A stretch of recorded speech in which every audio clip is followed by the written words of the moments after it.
ताज्या बातम्यांसाठी महानकरेला सबस्क्राइब करा आणि बेल आयकॉनला क्लिक करा। अंकली ब्रिजवरून विवाहित महिलेची कृष्णा नदीत उडी, 3 दिवसाच्या शोधानंतर मृतदेह सापडला।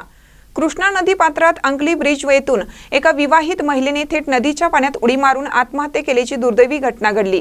या घटनेची माहिती मिळताच सांगली ग्रामीण पोलीस ठाणे तसेच स्पेशल रेस्क्यू फोर्स आपत्कालीन पथक तात्काळ घटनास्थळी दाखल झाले।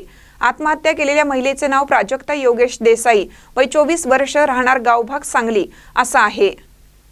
घटनास्थळी पोहोचल्यानंतर पोलिसांनी प्राथमिक पाहणी करत SRFच्या मदतीने शोध व रेस्क्यू कार्यास सुरुवात केली। मात्र कृष्णा नदीला पाण्याचा प्रवाह मोठ्या प्रमाणात असल्याने शोधकार्य करताना अनेक अडथळे येत होते। प्रतिकूल परिस्थिती असूनही स्पेशल रेस्क्यू फोर्सच्या जवानांनी सलग 3 दिवस अथक प्रयत्न करत शोधकार्य सुरू ठेवलं। अखेर 3 दिवसांच्या शोधानंतर अंकली ब्रिजवरून उडी मारलेल्या महिलेचा मृतदेह अंकली येथील स्मशानभूमी सागवान खेत परिसरात नदी पात्रालगत सकाळी 9च्या सुमारास आढळून आला।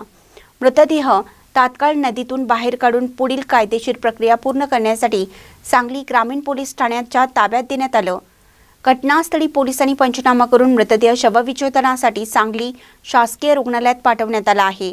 या घटनेचा पुढील तपास सांगली ग्रामीण पोलीस ठाण्याच्या वतीने सुरू आहे।